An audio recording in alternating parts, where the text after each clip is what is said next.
How do we know who we are?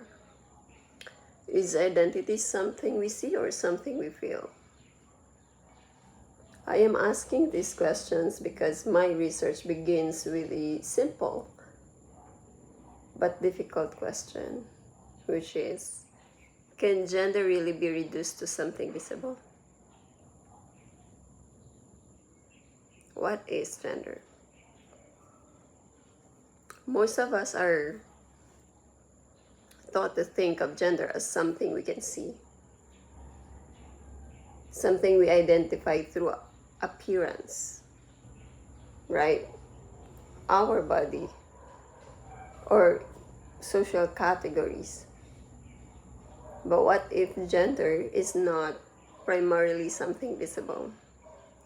What if gender is something that is felt before it is seen? Right? My research, it explores a question through philosophy, cognitive science, and phenomenology.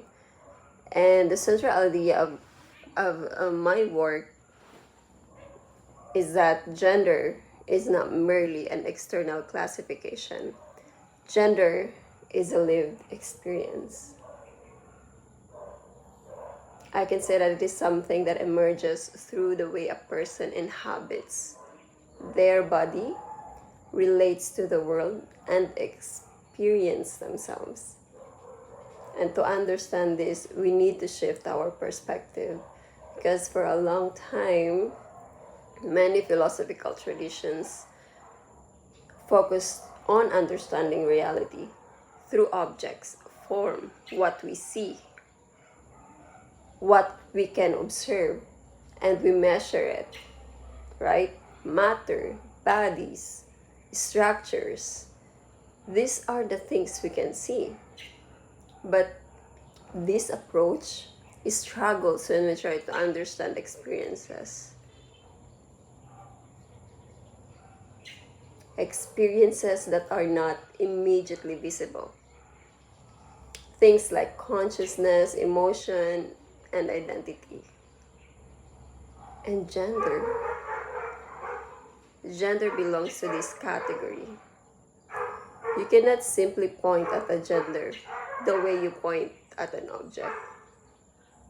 Right? Like, how can you say someone is this and that? But that does not mean it is not real. It means it just exists differently. Okay, we have one philosopher help us understand this with this category, which is Maurice Merleau-Ponty, wherein he argued that perception is not passive. It is not simply the act of observing the world from a distance. Instead, it is a perception, okay? Instead, perception is something that we embody. We experience the world through our bodies.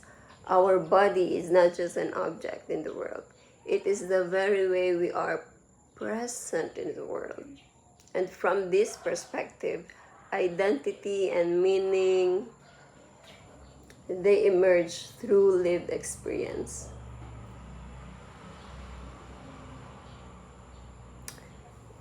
Gender, therefore, cannot be reduced to external appearances alone. It is experienced through the body, through my movement, through my interaction, through the way a person feels themselves, the way they exist in the world. In other words, gender is not something others perceive. It is something a person lives. This is where interdisciplinary philosophy becomes important, you know. When we bring the insights from cognitive science and philosophy of mind, we begin to see that human identity is not just a set of biological facts. human beings interpret themselves. We present ourselves.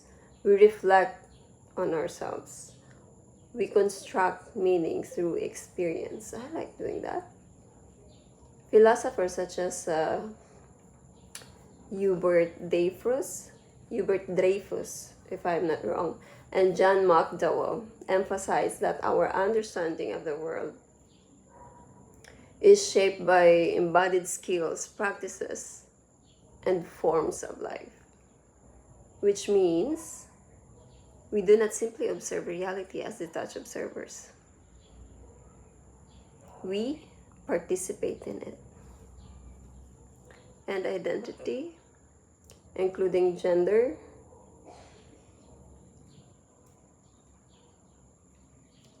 it develops within this participation. Other thinkers in philosophy of mind suggest that many aspects of human experience just cannot be fully captured by purely physical descriptions, and I agree with this. There are dimensions of meaning that arises from interpretation, for example, or context, and even lived experience. So when we talk about gender, the question is not only biological, it is phenomenological. Okay?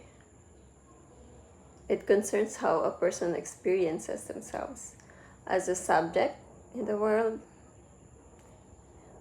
This is why I describe gender as something that cannot always be seen, but can be deeply felt. You know? And yeah, it is something that belongs to the realm of lived meaning. And recognizing this does not mean, that we are rejecting biology and physical reality. It's more of acknowledging that human identity just operates on multiple levels, and there is the physical body. Okay, we have physical body, and then we have social recognition, and then there is a lived experience of the self. It's just that philosophy helps us understand how these dimensions interact rather than reducing one dimension to other. When we approach gender through this interdisciplinary framework, we move beyond simplistic explanations. What else I can add is that human reality cannot always be understood through what is visible alone. Some of the most important aspects of human being, such as consciousness, meaning, love, identity, all exist in ways that are not immediately observable, yet they shape our lives profoundly. That is why gender belongs to this realm of lived meaning. It is not merely an external category. It is something, again, experience. Something we embody, something felt. And philosophy gives us tools, philosophy gives us the tools to think about these experiences with nuance, depth, and even openness.